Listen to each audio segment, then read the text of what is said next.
Hello viewers, বহুল অপেক্ষিত নাটক নিজে মুনিব নিজে চাকর নাটকের 6 নম্বর এপিসোডটি এখনও আসছে না।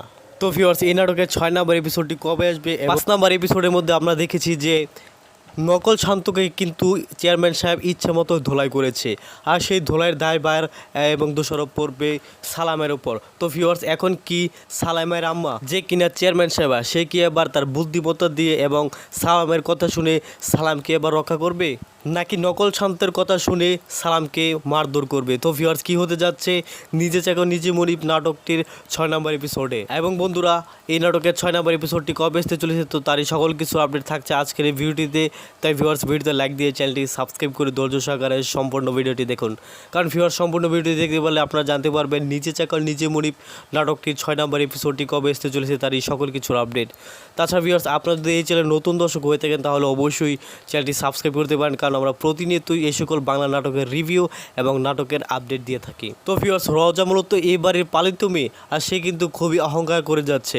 তো এক পর্যায়ে দেখা গিয়েছে যে অহংকারের বসে সালামের সাথে অনেক খারাপ ব্যবহার করেছে রওজা। অন্যদিকে ভিউয়ার্স, সালাম কিন্তু জানে যে সেই হচ্ছে চৌধুরী বাড়ির একমাত্র ছেলে, আর সেটি জানার পরও সে কোনো অধিকার খাটাচ্ছে না এবং সে কোনো অহংকার করে চলছে না। তো ভিউয়ার্স, এটাই হচ্ছে মূলত ইসলামের নীতি। আর সালাম মূলত তার মায়ের সেবা যত্ন, তাছাড়া মায়ের সম্মান এবং চৌধুরী বাড়ির সম্মান রক্ষা করার জন্য সে সবসময় তাদের পাশে, এবং যতই কষ্ট হোক না কেন সে সবসময় তাদের পাশে থেকেছিল। আর মায়ের সেবা করার জন্য নিজে মনিব হয়ে, বলতে এই চৌধুরী বাড়ির মালিক হয়ে, সে এখন চাকরের বেশে জীবনযাপন করছে। তো ভিউয়ার্স, খুবই শিক্ষণীয় এবং ইন্টারেস্টিং নাটক ছিল এই নাটকটি। তো আশা করা যায় আপনাদের কাছেও অনেক বেশি ভালো লেগেছে। তাই নিশ্চয়ই এই নাটকের প্রত্যেকটি এপিসোডে দেখার জন্য আপনারা অধীর আগ্রহে বসে থাকেন। তো ভিউয়ার্স, নাটকটি ভালোবেসে কে কোথায় বা কোন দেশ থেকে দেখছেন সেটি অবশ্যই কমেন্টে লিখে জানাতে পারেন। তাছাড়া এই নাটকের পরবর্তী এপিসোড অতএব 6 নম্বর পর্বটি আসতে চলেছে আগামী শুক্রবার দিন বিকেল 3 ঘটিকার সময় ঈগল ইসলামিক নাটক ইউটিউব চ্যানেলের মধ্যে। তো ভিউয়ার্স, আশা করি বুঝতে পেরেছেন।